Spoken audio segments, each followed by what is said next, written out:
Hello and welcome once again to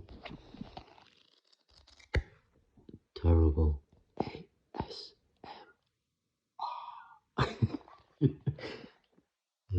I'm terrible at ASMR. Today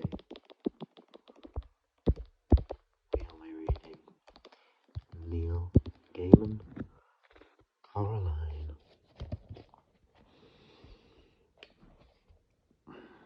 illustrated by Chris Riddle, published by Bloomsbury. This was,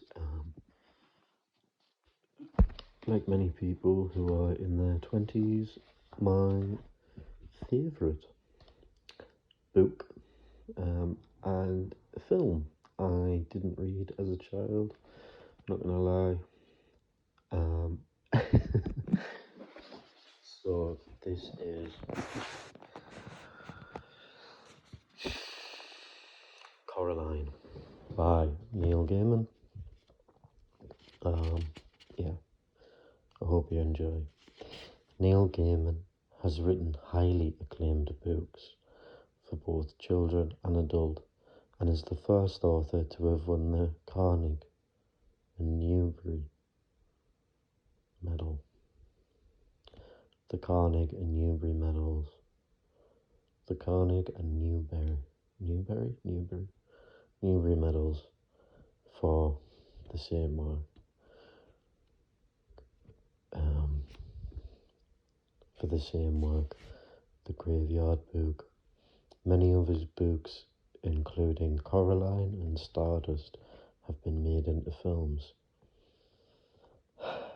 Neverwhere has been adapted for TV and radio, and American Gods and Good Omens have been adapted into major TV series. He has also written 2 amazing episodes of Doctor Who and appeared in The Simpsons as himself. By the way, Neil Gaiman also did Sandman, which is friggin' mint. I think that was Neil Gaiman. Please don't kill me if it wasn't. Yeah. Anyway, this is Neil Gaiman, Coraline. Illustrate Neil Gaiman, Coraline. I'm gonna do this video whispering. So, Neil Gaiman, Coraline. Illustrated by Chris Riddle. I started this for Holly. I finished it for Maddie.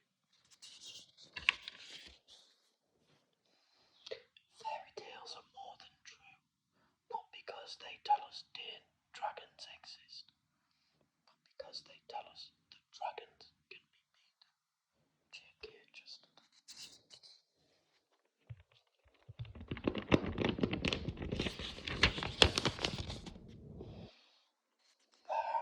As I've said before, I'm sorry there'll be no showing illustrations and things like that from within the book, just in case something happens to the video. Yeah. Anyway, I hope you like ASMR, I hope you like reading videos, and I hope you like people who are terrible at it. Anyway, this is terrible ASMR, and let's read on. Introduction. We moved into our flat in Little Maid in the tiny Sussex town of Newton in south of England in 1987. Once upon a time, it had been a manor house, built for the physician to the King of England himself. So I was told, the old man who had once owned the house, before he sold it to a pair of local builders. It had been a very grand house then, but it was now converted into flats. Flat number 4, where we lived, was a very good place, if a little odd. Above us, a Greek family. Beneath us, a little old lady, half blind, who would telephone me whenever the children moved.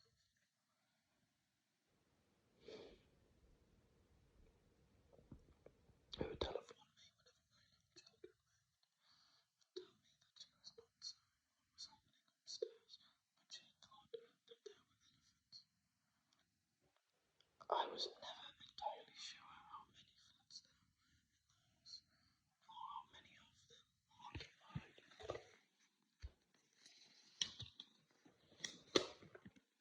We had a hallway running the length of the flat, as big as any room. At the end of the hall, along a wardrobe door was a mirror. When I started to write a book for Holly, my 5-year-old daughter, I set it in the house. It seemed easy. That way I wouldn't have to explain to her where anything was. I changed a couple of things, of course. Swapped the position of Holly's bedroom and the lounge. Then I took a closed oak panel door that opened onto a brick wall in a sense of place from the drawing room in the house I grew up in. That house was big and old, and it had been split into two just before we moved there. We had the servants' quarters in the oak panel drawing room, only for the best, with a door at the end that had once been the family's entrance, but that now led nowhere. It opened onto a brick wall. I took that room and that door, along with the front room of my grandmother's house, only for best, not for the family still life oil paintings of four on the walls, and I put them into the book I had started writing. The book was called Coraline. I had typed the name Coraline, and it came out wrong. I looked at the word Coraline, and I knew it was someone's name. I wanted to know what happened to her.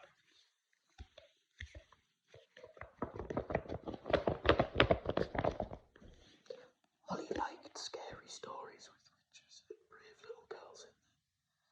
Those were the kinds of stories she told me. So Holly's story was going to be scary. I wrote an opening that I later deleted. It went, "This is the story of Coraline, who was small for her age and found herself in darkest danger before it was all over. Coraline had seen what lay behind mirrors and had a close call with a bad hand, and had come face to face with her other mother. She had rescued her true parents from a fate worse than death and triumphed against overwhelming odds. This is the story of Coraline, who lost her parents and found them again, more or less, escaped more or less, unscathed." I stopped writing Holly's book when we moved to America. I had been writing in my own time. It didn't seem like I had any own time any longer. 6 years later, I picked it up and continued. The middle of the sentence I'd stopped at in August 1992. It was, "Hello," said Coraline. "How did you get in?" The cat didn't say anything. Coraline got out of bed. I started it again because I realised that if I didn't, my youngest daughter Maddie would be too old for it by the time I was done. I started it for Holly. I finished it for Maddie.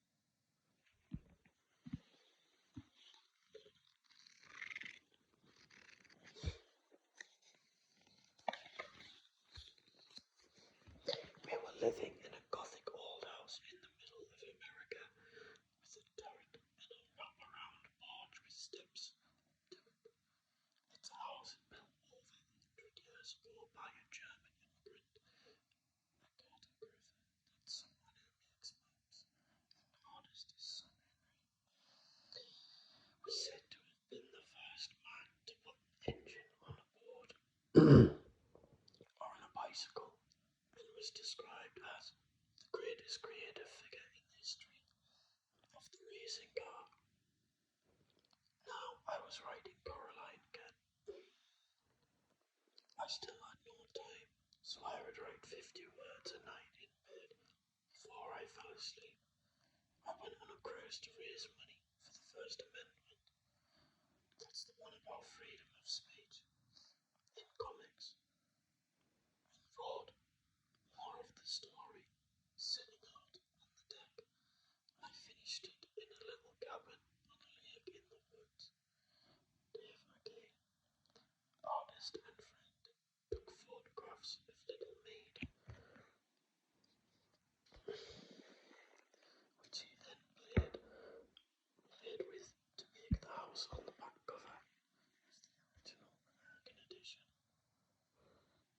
Selick.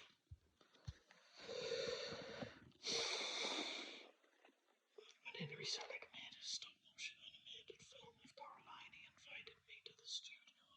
There were a lot of sets there, each behind a black curtain. Henry proudly showed me the house that Coraline lived in the film. She'd moved from somewhere in England to Oregon. And the house she was in was called the Pink Palace. That's my answer, I told Henry. And it was. Henry Selick's Pink Palace was the house I lived in now. Turret and porch and all.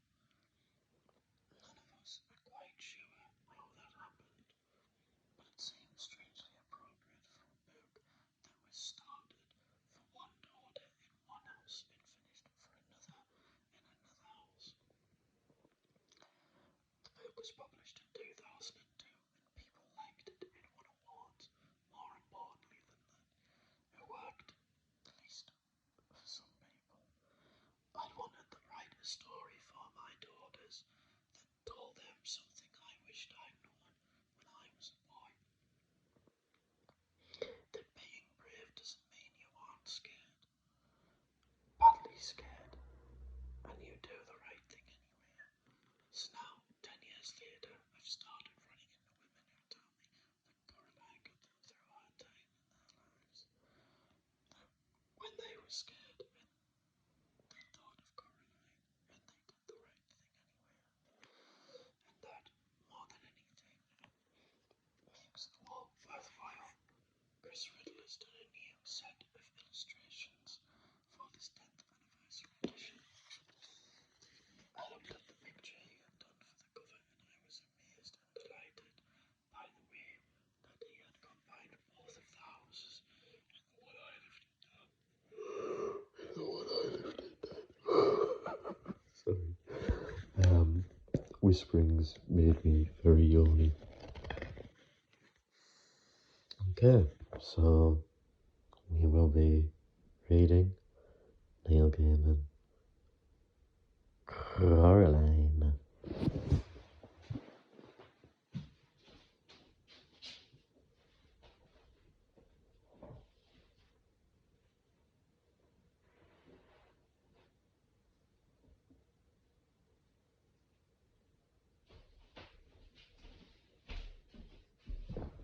Okay, so we will be reading, if you've heard that grumbling or growling, it was my dog. So if you hear someone moving about, grumbling, growling, it's my dog. Anyway, Neil Gaiman, Coraline. Coraline, who was standing in the doorway, cast a huge and distorted shadow.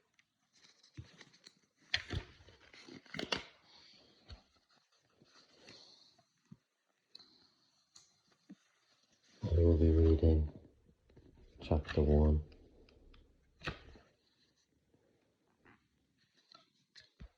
Which isn't too long. Chapter 1. Coraline discovered the door a little while after they moved into the house. It was a very old house. It had an attic under the roof and a cellar under the ground, and an overgrown garden with huge old trees in it. Coraline's family didn't own all of the house. It was too big for that. Instead, they owned part of it. There were other people who lived in the old house. Mrs. Spink and Mrs. Forcible lived in the front flat below Coraline's on the ground floor. They were both old and round, and they lived in their flat with a number of aged Highland Terriers. They had names like Hamish and Andrew and John. Once upon a time, Miss Spink and Miss Forcible became actresses. And Miss Spink told Coraline the first time she met her. You see, Coraline. You'll see, Coraline. You'll see, Coraline. I'll do a voice, but hopefully it's not terrible. to see, Coraline, Miss Pink said, getting Coraline's name. Both myself and Miss Forcible were famous actresses in our time. We trod the boards lovely. Oh, don't let Hamish eat the fruit-cake, or he'll be up all night with his tummy. It's Coraline, not Coraline. It's Coraline, not Caroline. It's Coraline, not Caroline. Coraline. It's Coraline, not Caroline. Coraline, said Coraline. In the flat above Coraline's, under the roof, was a crazy old man with a big moustache. He told Coraline that he was training a mouse circus. He wouldn't let anyone see it. One day, little Coraline.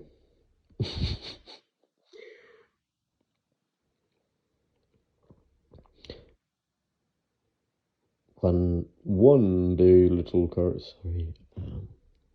Let's just get this voice. Please. The next voice I come out with will be the permanent voice for this. One day, little Coraline, when they're all ready, everyone in the whole world will see the wonders of my mouse circus. You ask me why you cannot see it now. It is that you asked me. Is that what you asked me? No, said Coraline quietly. I asked you not to call me Caroline. It's Coraline. The reason you cannot see the mouse circus, said the man upstairs, is that the mice are not ready yet. Ready and rehearsed. Also, they refuse to play the songs I have written for them. All the songs I have written for the mice to play go oompa oompa, but the white mice will only play doodle-doodle like that. Doodle-doodle, doodle-doodle, doodle-doodle.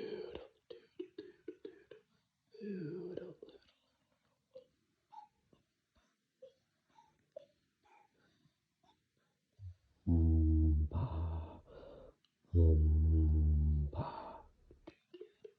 doodle-doodle, like that. I am thinking of trying them on different types of cheese. Caroline didn't think there really was a mouse circus. She thought the old man was probably making it up. The day after they moved in, Caroline went exploring. She explored the garden. It was a big garden. At the very back was an old tennis court, but no one in the house played tennis.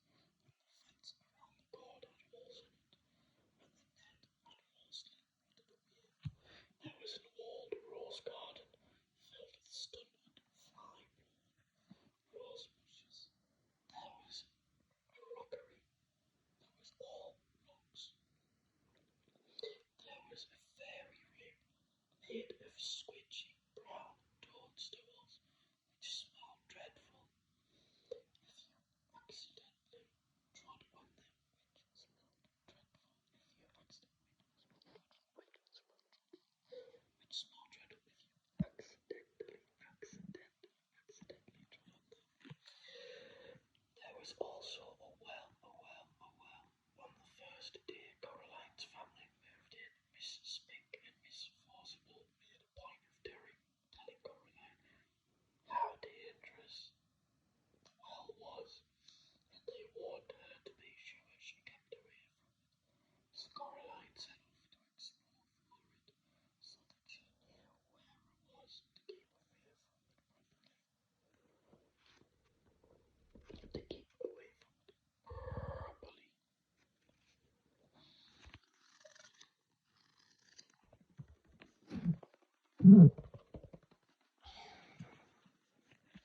She found it on the third day in an overgrown meadow beside the tennis court, behind a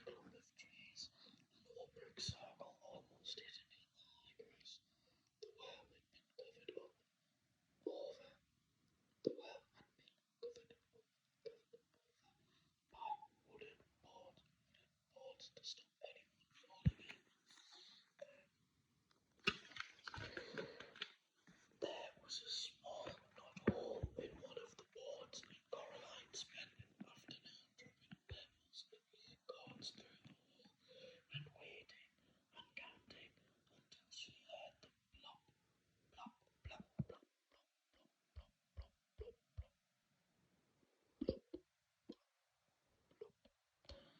as they hit the water far below. Coraline also explored for animals. She found a hedgehog and a snake skin, but no snake, and a rock that looked just like a frog, and a toad that looked just like a rock.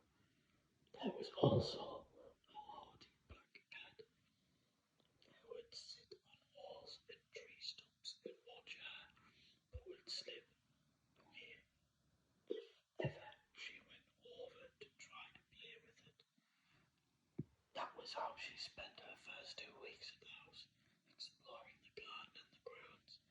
Her mother made her come back inside for dinner and for lunch, and Coraline had to make sure she dressed up warmly before she went out. There was a very cold summer that year, but go out she did, exploring every day until the day it rained, and Coraline had to stay inside. What should I do? Caroline asked Coraline. Read a book, said her mother. Watch a video. Play with your toys. Go and pester Miss Spink or Miss Forcible or the crazy old man upstairs. No. By the way, I actually hated the mother as a kid. No, said Caroline. No, said Caroline. I don't want to do. I don't want to do those things. I want to explore. I don't really mind what you do. Monica, sorry.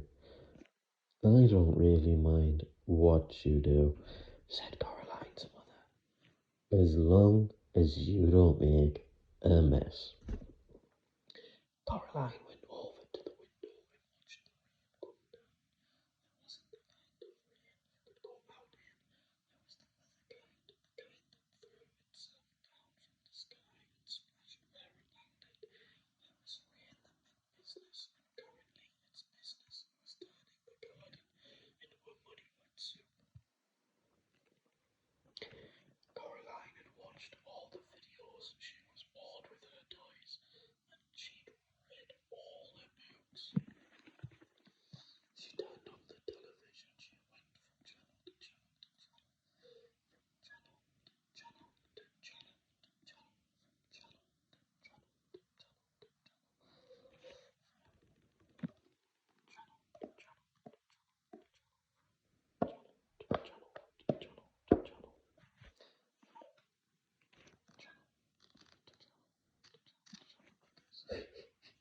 sorry.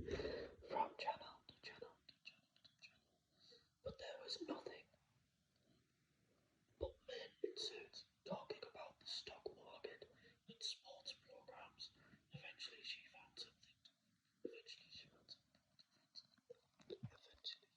Eventually she found something to watch. It was the last half of a natural history program about something called predictive correlation.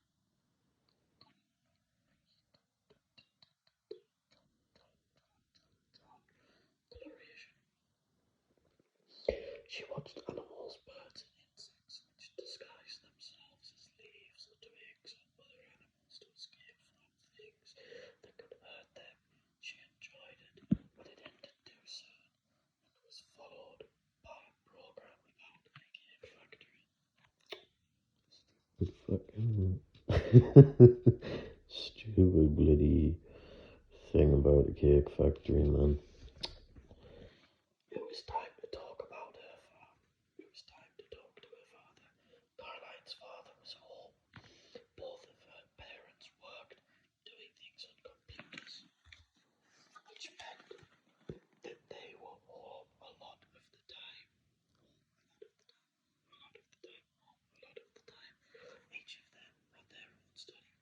Hello, Caroline, he said. Hello, Caroline. Hello, Coraline. Hello, Caroline. Hello, Caroline, he said. Hello, Caroline, he said when she came in without turning round. Said Caroline. It's raining. Yep, said her father. Yep, said. It's bucketing it down. No, no, no, no, said Caroline. It's just raining. Can I go outside? What does your mother say? She says, sorry. She says, you have to go.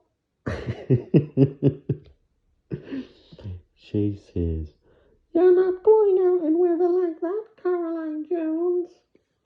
Then no. But I want to carry on exploring. Then explore the flat, suggested her father. Then explore the flat, suggested her father. Look, here's a piece of paper and a pen. Count all the doors and all the windows. List everything blue. Mount an expedition to discover the hot water tank and leave me alone to work. Can I go into the drawing room? The drawing room was where the Joneses kept the expensive and uncomfortable furniture had left them when she died. Coraline wasn't allowed in there. Nobody went in there. It was only for best.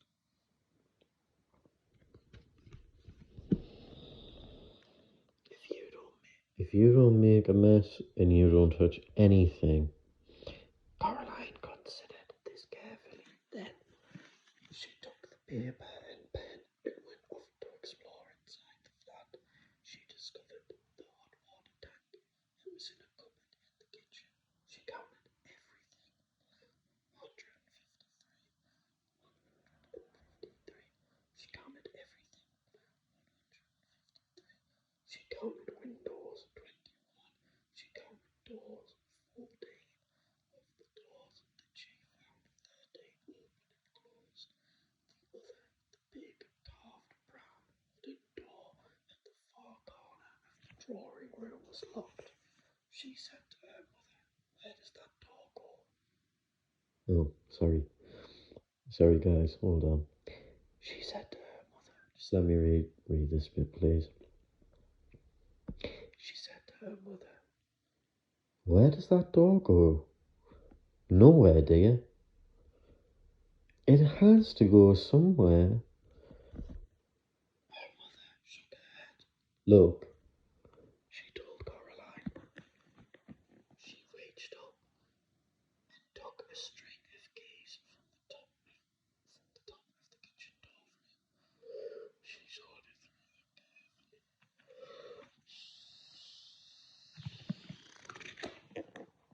and selected the oldest, biggest, blackest, rustiest key. They went into the drawing room. She unlocked the door with the key. The door swung open. Her mother was right. The door didn't go anywhere. It opened onto a brick wall. And this place was just one house, said Coraline's mother. That door went somewhere.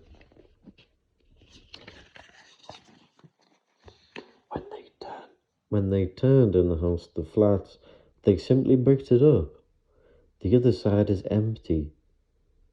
Is the empty flat on the other side of the house, the one that's still for sale.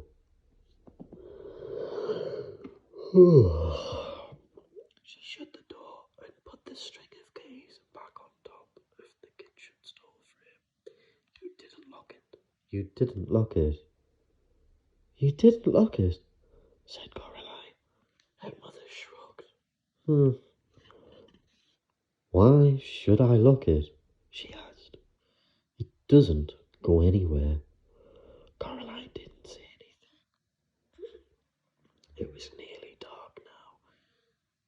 The rain was still coming down, pattering against the windows, blurring the lights of the cars in the street outside. Coraline's father stopped working and made them all dinner. Coraline was disgusted. Daddy, she said. Oh, Daddy, she said, you've made a recipe again. It's leek potato stew with a tarragon garnish and melted Jairi cheese, he admitted.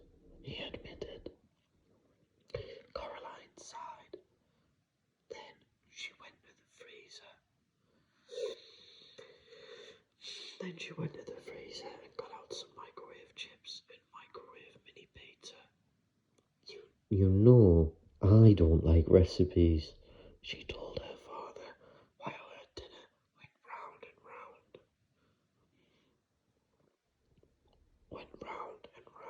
And the little red numbers on the microwave oven counted down to 0.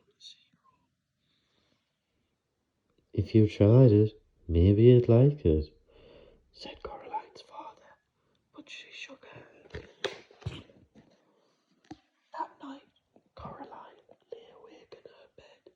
The rain had stopped, and she was almost asleep when something went.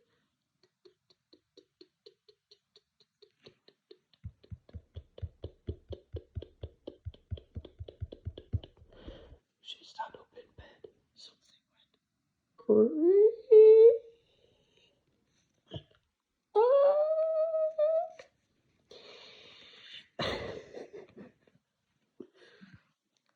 got out. Sorry, guys. Hopefully your ears aren't too offended. Coraline got out of bed and looked down the hall, but saw nothing strange. She walked down the hallway from her parents' bedroom. Came a low snoring.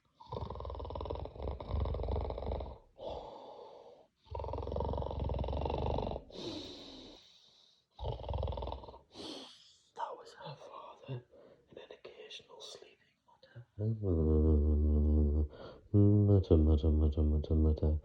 That was her mother. Coraline wondered if she dreamed it.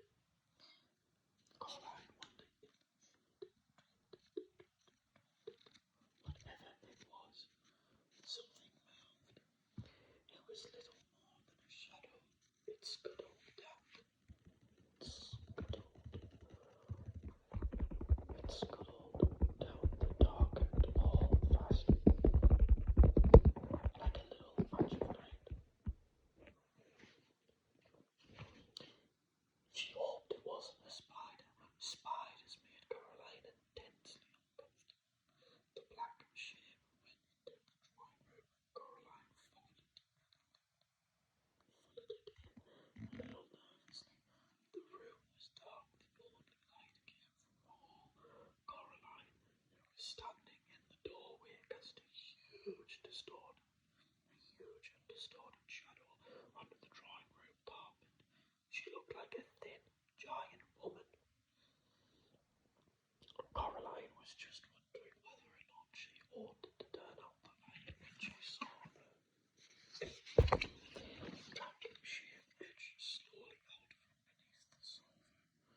It paused and then dashed silently across the carpet towards the furthest corner of the room. There was no furniture in that corner of the room. There was no furniture in that corner of the room. Coraline turned on the light. There was nothing in the corner, nothing but the old door that opened onto the brick wall. She was sure that her mother had shut the door, but now it was ever so slightly open, just a crack. Coraline went over to it and looked in. There was nothing there, just a wall built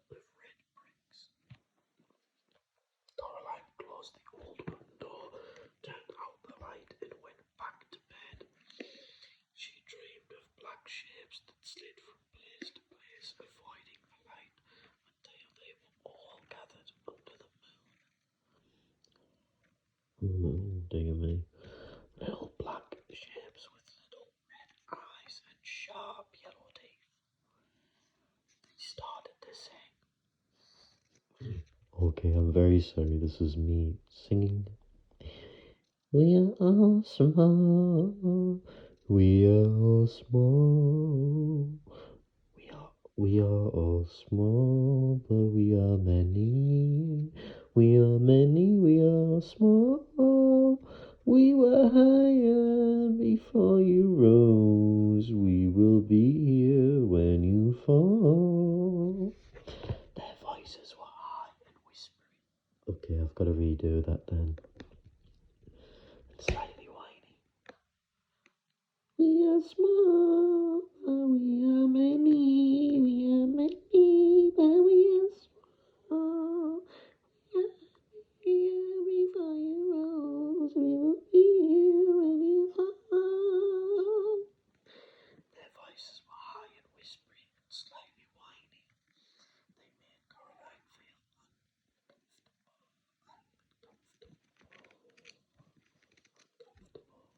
Then Coraline dreamed a few commercials, and after that, she dreamed of nothing.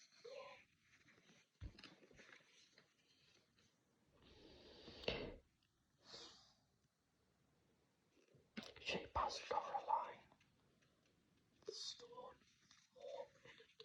The stone with a warm in it. She passed Coraline the stone.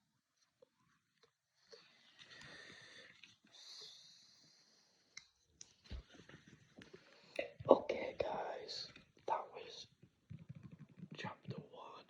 Okay, guys, that was okay, viewers. Good, yeah. Okay, viewers, that was Neil Gaiman's Coraline. Okay. Hope you enjoyed. That was chapter 1 of Neil Gaiman's Coraline. Sorry. That was chapter 1 of Neil Gaiman, Coraline. Sorry, guys. Total foot in my mouth. Not in the fetish way. Total cat's got my tongue, I guess. Neil Gaiman's Coraline. So that was Neil Gaiman, Coraline. I hope you enjoyed. I hope you enjoy my terrible ASMR and me reading the book. So yeah, hope you enjoyed. That was Neil Gaiman's Coraline. Take care, guys, and I'll see you for the next video. Bye.